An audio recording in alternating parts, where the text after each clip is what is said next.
All right, let's dive right into this explainer. Today, we're unpacking the hidden psychological truths of professional etiquette by looking at the architecture of emotional composure under pressure. If you've ever been in one of those high-stakes meetings where the air just gets super thick, the stakes are massive, and tensions start running really high, well, this analysis is going to fundamentally change how you navigate those exact make-or-break moments. So, I want to ask you, what quietly destroys careers? We often mistakenly think it's a lack of competence that derails a trajectory.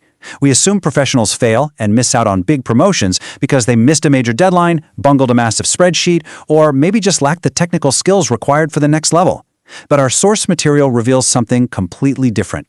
It exposes a hidden pitfall that is frankly way more common, yet almost never talked about in performance reviews.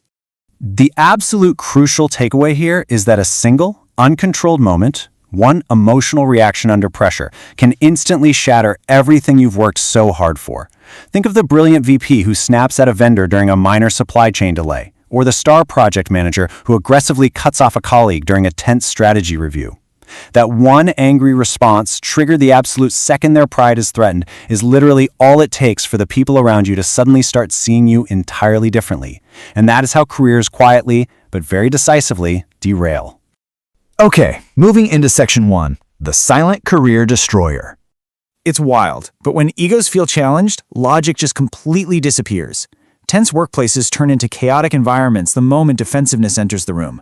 Someone questions a decision, voices rise just a fraction, and suddenly nobody is actually solving the core problem anymore. They're just protecting their pride. Look at this timeline. On one hand, you have what took extensive time and careful effort to build. Years of trust, years of hard-won credibility, and years of deep relationships. And on the other hand, one heated meeting. In a matter of minutes, partnerships become strained, teams divide, and your reputation is tarnished. It is a terrifyingly fast collapse. Next up, Section 2, what pressure really reveals. What's truly dangerous is the massive misconception that emotional reactions only affect that single moment in time. They absolutely don't. The ripple effects are huge. The hidden secret most professionals just don't grasp is that unmanaged emotions completely hijacked intelligent decision-making. Simply put, people do not trust emotional instability under pressure. If your emotions take the wheel when the pressure is on, people automatically assume your logic has left the building. They start questioning your judgment across the board. Because let's be honest, anyone can look composed when things are easy, right? When the markets are up and the clients are happy, it's a breeze. But tension acts as a stress test. It strips away the polished exterior and exposes exactly what you see here: your underlying emotional discipline, your depth of self-awareness, your leadership stability, and your true executive presence. Pressure reveals your emotional maturity infinitely faster than a decade of easy success ever could. Let's look at how this plays out in Section 3, a tale of two responses. Imagine two professionals handling the exact same tense negotiation. On the left, the first gets challenged by a major client and instantly reacts defensively. That's not true. We already explained this clearly. Boom. The room tightens instantly. You can practically feel the trust shrinking. But on the right, the second professional takes a breath, anchors themselves, and drops the emotional temperature. They calmly ask, "Can we step back for a second and clarify the main concern here?" It's night and day. That calm communication restores psychological safety. Collaborative solutions miraculously reappear. So how do we become that second professional? Let's dive into Section 4, the Emotional Composure Toolkit. Having that kind of composure doesn't happen by accident. It requires a specific practice set of behaviors. Next time pressure rises and those familiar alarm bells start ringing in your head, do not defend yourself emotionally. Actually, scratch that immediate reaction entirely. Instead, deploy this 4-step sequence to de-escalate. 1.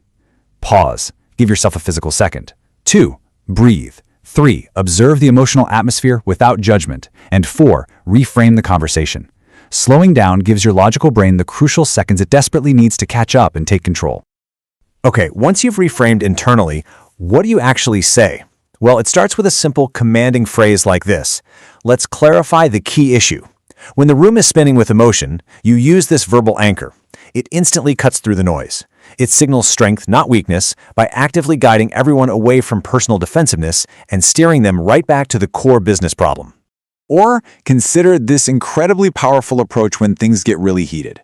I think tension is affecting communication right now. Using this phrase proves you have the awareness to name the elephant in the room totally neutrally. You aren't pointing fingers or assigning blame, you're just objectively identifying the atmosphere. As our source material points out, control creates credibility. This is the ultimate display of professional control. And here is a third awesome tool for your arsenal. Help me understand your concern more clearly. This totally diffuses the fight or flight response in the other person. By showing genuine curiosity, you bring them back to a place of collaboration. You're demonstrating that you're emotionally governed enough to truly listen, even when your own work is being challenged. That steady, calm curiosity, that's exactly what generates real, lasting professional influence. Which brings us to Section 5, the deeper professional truth. Ultimately, people are silently studying how you behave under pressure to decide how much responsibility they can actually trust you with. Every tense interaction is effectively an invisible job interview for your future.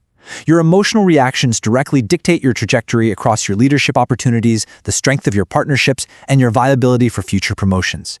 It governs the outcomes of your toughest negotiations, and it absolutely builds or breaks your reputation. They're always watching to see if you are a safe pair of hands.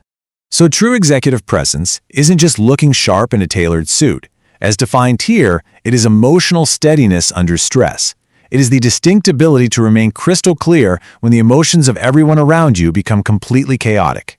That rare trait, being the calm center of a corporate storm, is exactly what top-tier organizations are desperately searching for in their future leaders.